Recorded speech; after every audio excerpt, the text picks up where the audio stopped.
اشتركوا في قناة ديزاد فوت.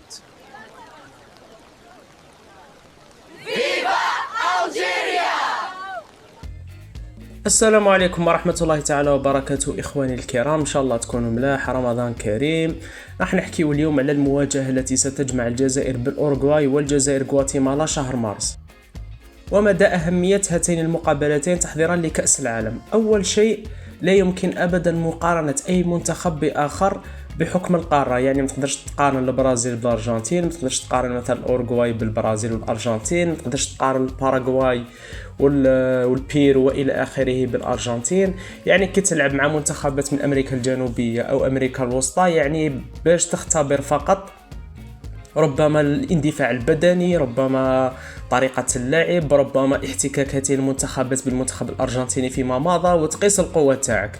لكن يعني ما كان حتى منتخب يشبه منتخب آخر، لكن رغم هذا كنا قادرين نديروا مباريات أفضل. فمثلا راح نعطيكم معلومة. أول حاجة، المنتخب غواتيمالا يحتل المركز 94 عالميا، ولم يتأهل إطلاقا لكأس العالم في تاريخه. جامي منتخب لا دار إنجازات، جامي لا دار نتائج جيدة. منتخب ضعيف جدا، ضعيف، ماشي منتخب متوسط، منتخب ضعيف وضعيف وضعيف جدا. يعني منتخب بوركينا فاسو، منتخب الكونغو اللي لعبنا معاهم في كأس إفريقيا أقوى من غواتيمالا بمراحل ومراحل.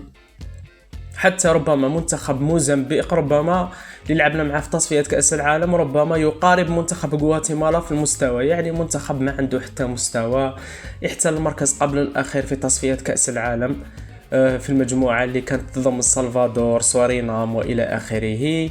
منتخب عادي جدا، ما عنده حتى نجوم. احسن لاعب يلعب في دينامو تبليسي الجورجي.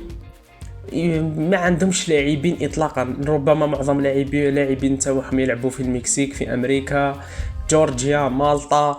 يعني ما عندهم حتى لاعب يلعب في الدوريات الكبرى او حتى الدوريات الاوروبيه المحترمه. يعني ما عندهم حتى لاعب مثلا يلعب في بلجيكا، يلعب مثلا في هولندا. ما كاش. مانيش عارف الجدوى تاع اقامه هذه المباراه.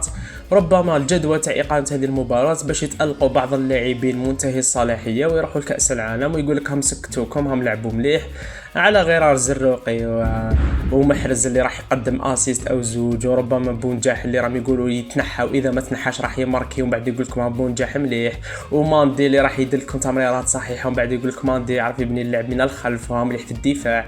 وتزيد تشوف من جديد ثنائيه ماندي بن سبعيني ويقول لك ملاح، وزيد تشوف من جديد تلوثات بصريه في وسط الميدان ومن بعد يقول لكم مهما ربحنا ضد غواتيمالا مباراه تحضيريه.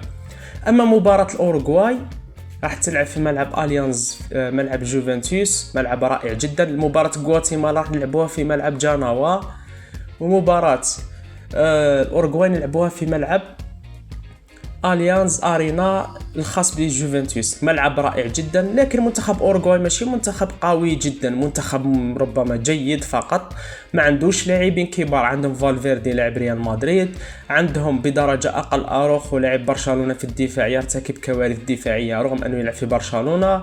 ما عندهمش لاعبين كبار الاوروغواي. كي تروح تشوف المنتخب تاع اوروغواي ما عندهمش لاعبين كبار. عندهم خيمينيز تاع اتلتيكو مدريد، لكن ما عندهمش لاعبين كبار جدا. يعني هذا واش عندهم. حتى كتروح تشوف اللاعبين تاع المنتخب الاوروغواي تحس باللي لاعبي المنتخب الجزائري احسن بكثير وكثير وكثير مقارنه بالنوادي اللي نشطوا فيها او حتى معدل السن او الى اخره. المنتخب الاوروغواي باش يكون في علمكم اخر مباراه لعبها مباراه وديه خسروا 5-1 امام المنتخب الامريكي، 5-1. لعبوا مع الأرجنتين في تصفيات كأس العالم مؤخرا في مارس 2025. لعبت الأرجنتين ب10 لاعبين وربحتهم. لعبوا مع كوديفوار خسروا 2-1 مع كوديفوار أورغواي. لعبوا مع غواتيمالا تعادلوا 1-1. لعبوا مع باراغواي في تصفيات كأس العالم خسروا 2-0. لعبوا مع البيرو داروا 0-0. لعبوا يعني منتخب صح احتل المركز ربما الرابع مناصفة مع البرازيل في تصفيات كأس العالم الخاصة بمنطقة أمريكا الجنوبية. ماشي منتخب قوي، ما راش يمر بأحسن حالته. منتخب الأوروغواي ماشي نفسه الأوروغواي تاع 2010، ماشي نفسه الأوروغواي تاع 2014. أوروغواي الحالي هو يعني منتخب ماشي فورلان وسواريز وكافاني وموسيالا الحارس السابق للازيو. ماشي نفس المنتخب. أوروغواي حاليا منتخب متوسط او فوق المتوسط، يحتل المركز 17 عالميا. ما عنده حتى علاقة بطريقة لعب المنتخب الأرجنتيني، ربما في الاندفاع البدني نعم، لكن ليس منتخب قوي جدا. يعني احنا كنا قادرين مثلا نلعبوا مباراة مثلا مع منتخب أقوى، ربما كنا قادرين من قبل نتفق مع المنتخب البرازيلي، مع منتخب كولومبيا حاليا احسن من الاورغواي، حاليا مانيش نحكي على قبل، كولومبيا حاليا احسن من الاورغواي. كنا قادرين نتفق مع منتخبات اقوى بكثير، مع الشيلي مثلا، لكن للاسف ما اتفقناش مع هذه المنتخبات. راح نلعبوا مع الاورغواي، غواتيمالا. الاورغواي نقولوا مقبوله نوعا ما، لكن غواتيمالا خيار كارثي، ولا يعني ما عنده حتى اساس، ما عنده مباراة ما عندها حتى معيار. ما يشبه الأردن أقوى بكثير، ما يشبه حتى منتخب الأردن. وراح يلعبوا مع نيجيريا، الأردن راح يلعبوا مع نيجيريا في مارس، يعني الأردن راح يلعبوا مع منتخب أقوى منا بكثير، اللي ربحنا مؤخرا 2-0 وما قدرناش نديروا حتى فرصة أمامهم، وراح يختبروا القوة تاعهم. احنا يلعبنا مع السعودية من قبل، ربما تشبه للأردن مقارنة بأنهم في زوج من منطقة آسيا، رغم أن الأردن أقوى بكثير من السعودية. مالغريتو لعبنا مع السعودية. ما فهمتش أنا الخيار تاع غواتيمالا. كنا قادرين نلعبوا مع النمسا، نلعبوا مع سويسرا، نقارنوا رواحنا نلعبوا يعني بمنتخبات تقارب منتخب النمسا، لكن للأسف هذه الخيارات. جرى القلم وخلاص، ترسمت هذه المباريات، ان شاء الله فيها خير. ان شاء الله المدرب يستدعي احسن اللاعبين ويمنح الفرصه لكل اللاعبين الشباب، ويخلينا من عقليه التهميش والكوادر والاقدميه والشرعيه الثوريه. خلاص دروك لازم تلعب احسن اللاعبين اللي راهم يلعبوا في المستوى العالي، ماشي اللي يلعبوا في الخليج. وللتذكير فقط اخواني الكرام، الاردن راح يلعبوا في شهر مارس مع نيجيريا في عمان في الاردن، وراح يزيدوا يلعبوا ايضا في شهر مارس مع منتخب كوستاريكا اللي كنا احنا راح نلعبوا معها. راح يديروا دوره وديه في فاسيري في الاردن بمشاركه ايران، كوستاريكا، نيجيريا، الاردن الى اخره، كما درناها احنا في مارس 2024 بمشاركه بوليفيا، جنوب افريقيا، وايضا منتخب البانيا انذاك.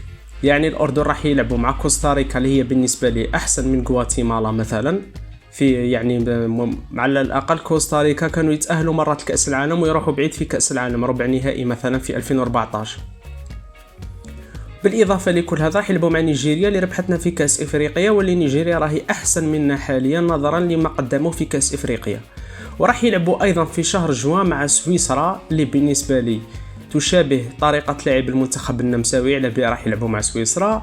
وراح يلعبوا ايضا مع كولومبيا حاليا في الوقت الحالي، ماشي في السنوات الماضيه، في الوقت الحالي احسن من الاوروغواي، وكانوا هما وصيف تصفيات امريكا الجنوبيه للتاهل لكاس العالم. الارجنتين المركز الاول، كولومبيا في المركز الثاني. يعني حاليا كولومبيا راهي احسن بكثير من الاكوادور. لعبوا مع كولومبيا نظرا لتشابه طريقه كولومبيا والارجنتين. يعني برنامج المنتخب الأردني بالنسبة لي ربما أحسن بقليل من المنتخب الجزائري، لأنه احنا راح نلعبوا مع هولندا في شهر جوان، وراح نلعبوا مع إيطاليا أو إنجلترا كمباراة إضافية، أو ألمانيا مازال ما بانتش. بالنسبة للمنتخب الأرجنتيني راح يلعب مع إسبانيا في شهر مارس، وراح يلعب أيضا مع قطر مباراة ودية في قطر، كلتا المباراتين في قطر. اما في شهر جوان المنتخب الارجنتيني مازال ما بان والو على شهر جوان، مازال ما ديسيداوش مع شكون يلعبوا في شهر جوان. اما المنتخب النمساوي راح يلعبوا مع غانا في شهر مارس بالاضافه الى كوريا الجنوبيه. اما في شهر جوان راح يلعبوا رسميا مع تونس بالاضافه لمباراه اخرى لم تتقرر بعد. يعني المنتخب النمساوي يلعب مع زوج منتخبات من افريقيا باش يتستي روحو نظرا لوقوعه مع المنتخب الجزائري.